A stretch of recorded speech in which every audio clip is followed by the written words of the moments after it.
Hello and good afternoon. It's 4 o'clock Cairo local time and you're now watching Q News. We begin today's bulletin with the latest developments in Lebanon.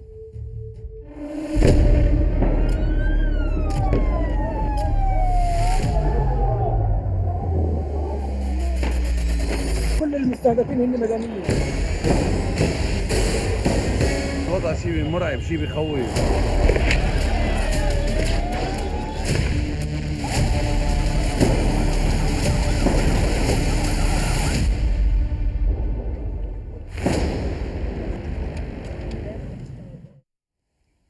Lebanon's national news agency has reported that 4 Israeli tanks have entered the western side of the border village of Qayam.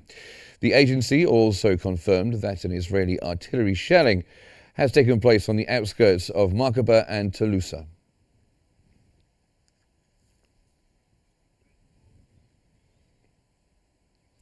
The Israeli Occupation Army has warned Lebanese citizens against returning to 20 villages that were previously untouched during its ground operations in southern Lebanon.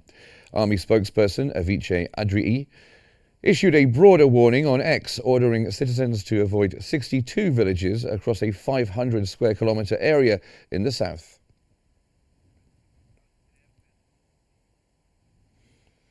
Residents of Nabatea in southern Lebanon have begun returning to their homes after the ceasefire between Israel and Hezbollah started.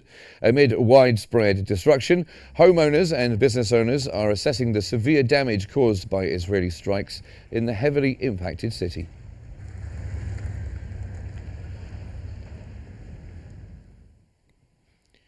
Israel's military has warned the public to avoid evacuated areas near the Lebanon border in the northern Galilee region.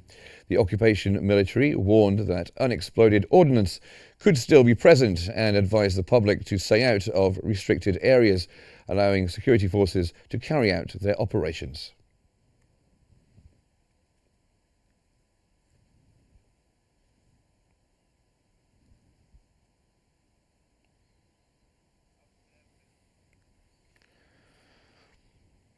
Now, for more on this, we go across to our newsroom where Selma is waiting for us. Selma? Thank you so much, Mark. For further analysis of the situation in Lebanon, we are joined from Cairo by political expert Dr. Mohammed Osman. Thank you so much, Doctor, for joining us on Q News. Now, first off, reference to the series of operations Israel has been conducting in southern Lebanon using artillery shells. Does Israel's continued violation of the ceasefire in Lebanon risk reigniting conflict? Thank you, Salma, for having me. Definitely, there have been over 24 violations of the ceasefire so far over the past 72 hours that have been documented by the Lebanese armed forces. And of course, these violations were committed by the Israeli Army of Occupation, which maintains a permanent, not a permanent, of course, but a temporary presence, according to the agreement, in many parts of southern Lebanon, especially most of the border area and all of the border villages like Kafar Kira, Maroun al-Ras, Adaisa, and others. And unfortunately, the Israeli armed forces have not been acting in a capacity of a force that is supposed to withdraw in a few weeks, and have been preventing tens of thousands of civilians and residents, local residents, from returning to their villages, not only in the villages and towns they occupy or partially occupy, but also in other areas in southern Lebanon, threatening them with artillery bombardment and with airstrikes. And actually, they did attack some residents who were attempting to go back to their villages. Some were arrested, some were wounded, according to Israeli media sources. Also, in Qayam, the town of Qayam, which was contested before the ceasefire between, and this is the largest town that Israel has managed to move into or invade in southern Lebanon. This town that was contested between Hezbollah and Israel before the ceasefire stopped the fighting over there. However, now Israeli tanks have moved to several neighborhoods that were not under their control before the ceasefire. So it seems that the Israelis are taking advantage of the ceasefire to enhance or improve their battlefield situation. But Dr. Osman, speaking of this temporary presence and the warnings by the Israeli occupation to the residents not to return to the southern Lebanon, How can the international community pressure Israel to prevent further violations? This ceasefire was mediated by the United States and other Western countries. So these major components of the international community have the responsibility to uphold their guarantee of the success of this ceasefire and exercise actual pressure on Israel in order for the situation not to deteriorate once again into open warfare. Just a few hours ago, the Israeli security establishment, sources in the Israeli security establishment, said that this ceasefire only has a 50% chance of succeeding. These are very dangerous leaks and very dangerous indirect statements. And the international community needs to be very firm in asserting the fact that this ceasefire needs to stand, that the suffering needs to end in Lebanon, especially that Israel, through this agreement, has gotten all the guarantees it demanded in terms of its security and its border security. So it doesn't make any sense for them to go back into war. So the international community, especially the United States as the guarantor, whether the outgoing Biden administration or the incoming Trump administration, they have an obligation to uphold this ceasefire and ensure that it lasts. Now, in Lebanon, Nabih Berri scheduled a session to take place on January 9th to select a new president for Lebanon. What's the likelihood of this happening? It seems that unofficially or in an unannounced manner, the selection of the president of Lebanon was on the table during the ceasefire negotiations, and it seems to be a hidden part of the deal somewhere or the other. That's why Nabih Berri, shortly after the ceasefire, called Parliament to convene in early January next year, which means in less than a month or in less than a month and a half, to elect a new president of Lebanon.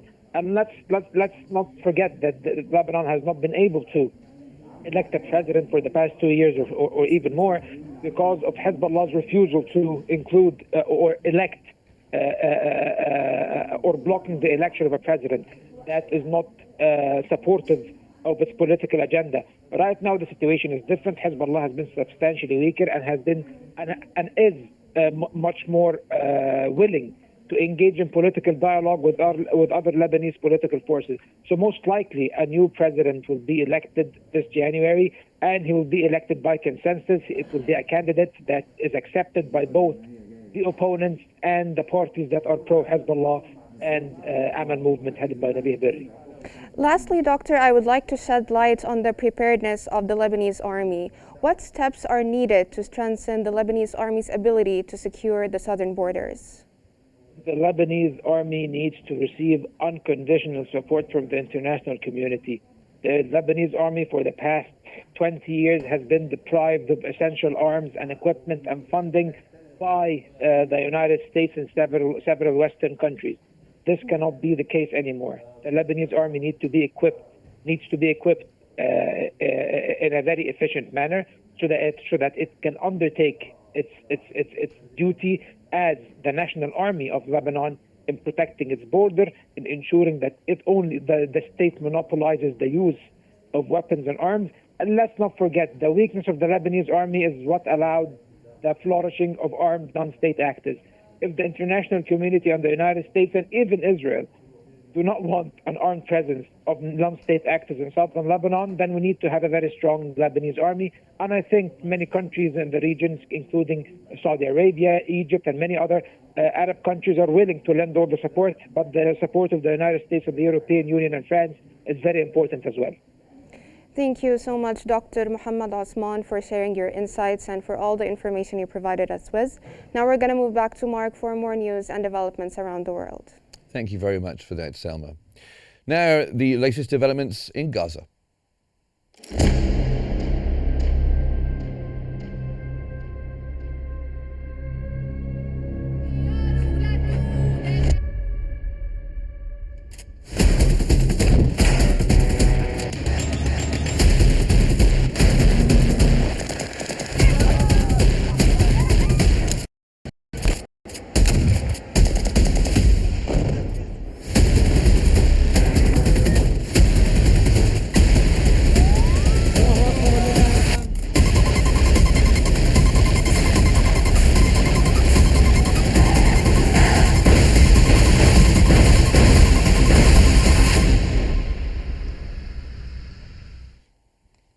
Egypt has reiterated its unwavering solidarity with the Palestinian people, commending their steadfast resilience in the face of systematic violations by Israeli occupation forces, which continue under the international community's watch.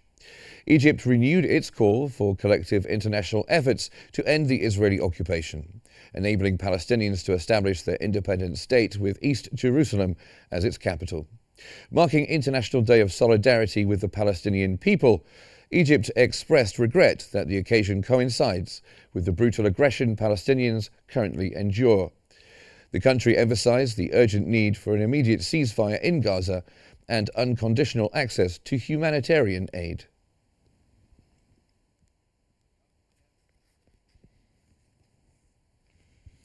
The civil defense in Gaza has urgently called for fuel supplies to resume its operations effectively. The organization revealed that 99% of its capabilities are currently disabled due to the lack of fuel. It also reported an inability to provide ambulance services, citing severe shortages in essential supplies. Additionally, the civil defense accused Israeli occupation forces of targeting ambulances during their movements in northern Gaza.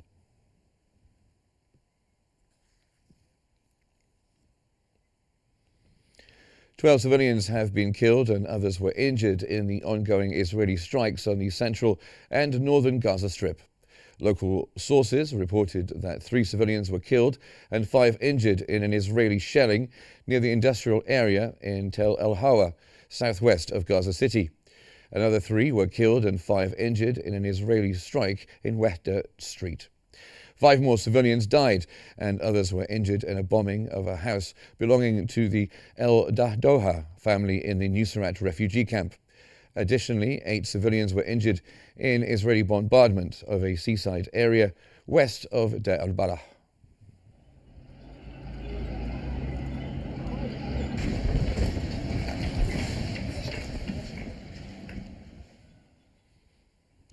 The death toll in the Gaza Strip has risen to 44,363, with the number of injuries rising to 105,070 since the start of the Israeli occupation on October the 7th, 2023. Medical sources indicated that the occupation forces committed 3 massacres during the past 24 hours, killing 33 citizens and injuring 137 others. Moreover, at least 10,000 people are unaccounted for, presumed dead under the rubble of their homes throughout the Strip.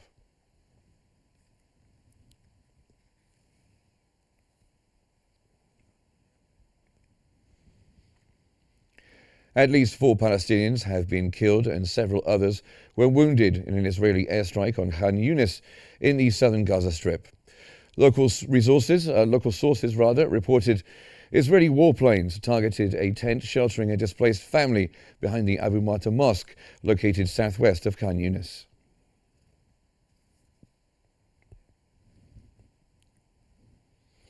Israeli occupation forces have arrested 8 Palestinians in the occupied West Bank. Israeli occupation forces arrested 4 Palestinians today in Qalqilia Governorate. Earlier, they also arrested 4 Palestinians in Beit Farik, east of Nablus.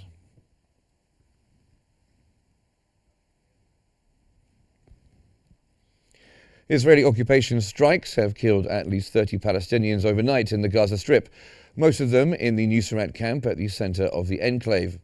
Medics said they had recovered 19 bodies of Palestinians killed in the northern areas of Nusrat. The rest were killed in the northern and southern areas of the Gaza Strip.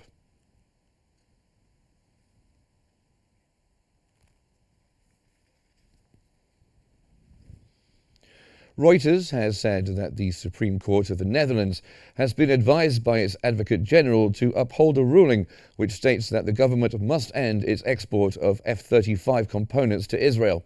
According to the Advocate General, the Court of Appeal was justified in finding that there is a clear risk that Israel's F-35 fighter jets are being used to commit serious violations of international humanitarian law in the Gaza Strip.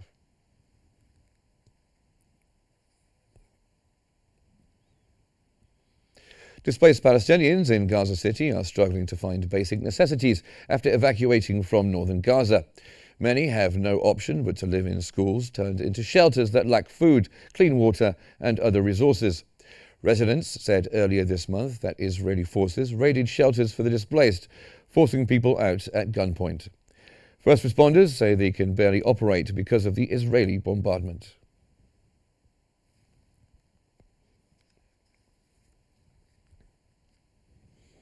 Hunger experts have warned earlier this month that there is a strong likelihood that famine is imminent in parts of northern Gaza.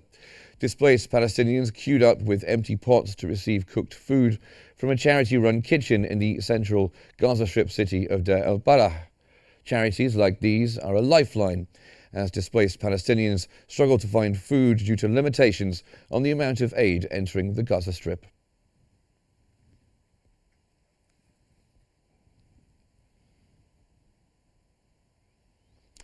Israel's Minister of Housing and Construction has said that the Jewish settlement of Gaza was an appropriate response to the International Criminal Court's arrest warrants for the country's Prime Minister and former Defense Minister.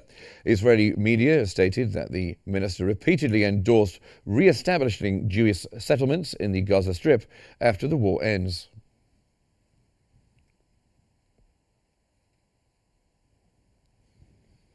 The United Nations has marked the International Day of Solidarity with the Palestinian people. The UN highlighted two harrowing facts on this day. The ongoing Palestinian refugee crisis remains the world's longest unresolved issue, and Gaza has endured the most intense bombardment of any civilian population since World War II in the past year.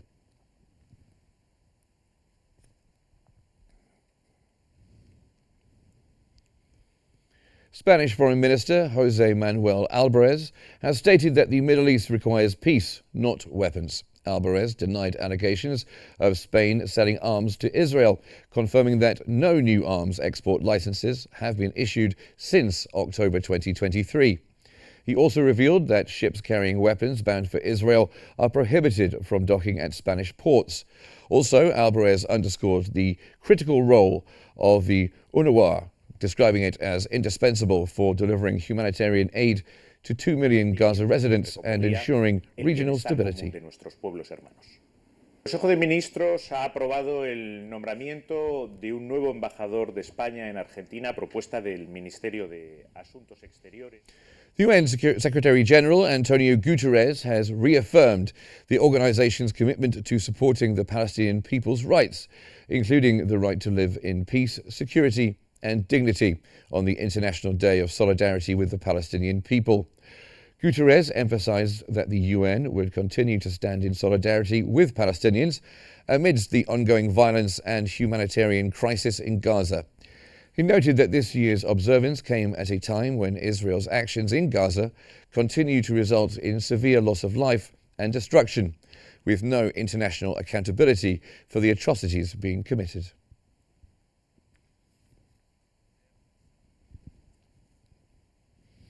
Now let's get the latest developments on the Russia-Ukraine conflict.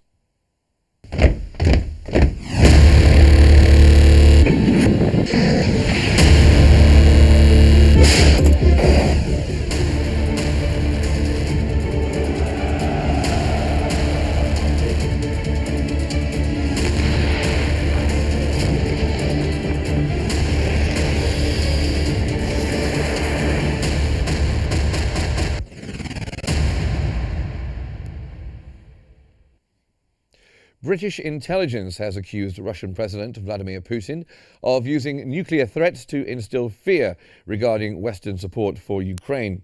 It also alleged the discovery of a reckless Russian sabotage campaign in Europe. The agency warned that if Putin succeeds in turning Ukraine into a client state, his ambitions will likely extend further.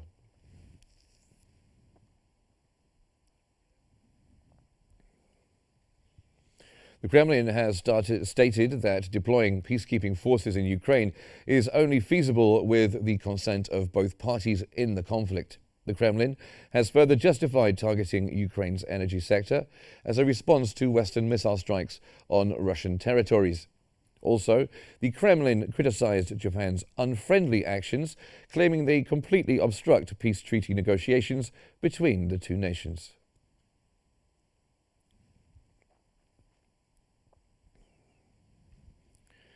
Germany has offered to redeploy Patriot air defense systems to Poland at the start of the new year. German Defense Minister Boris Pistorius has stated that the redeployment of Patriot air defense systems to Poland could last for up to 6 months.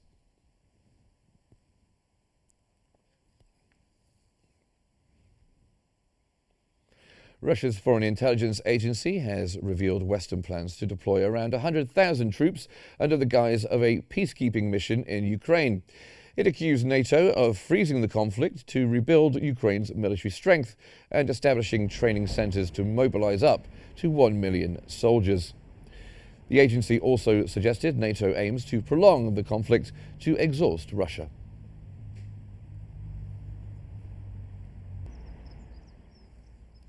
German Chancellor Olaf Scholz has assured Ukrainian President Volodymyr Zelensky of Germany's continued support, emphasizing their commitment to staying in close contact, including discussions on potential pathways to a just peace. Scholz also has confirmed that Germany will maintain military support for Ukraine in close coordination with European nations and international partners. He added that he and Zelensky have agreed to remain in regular communication with a focus on exploring avenues for a fair and lasting peace. Ich glaube, es sollte keine Strafzahlung geben für Unternehmen aus Deutschland und andere europäische Automobilunternehmen. Russian Defense Minister Andrei Belousov has said that military cooperation between the two countries was rapidly expanding. Russian news agencies reported that Belousov was due to hold talks with the military and political leadership of North Korea. Friday's talks would strengthen the strategic partnership in the military sphere between Moscow and Pyongyang, as said Belousov.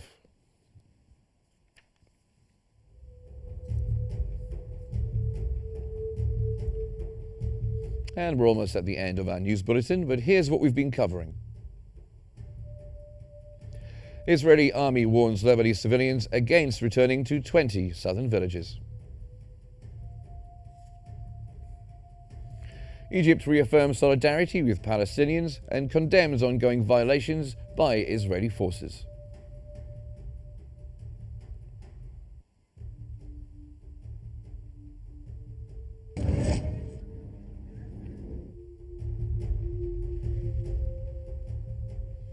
And Israeli strikes overnight killed 30 Palestinians in Gaza, mostly in the Nuseirat camp.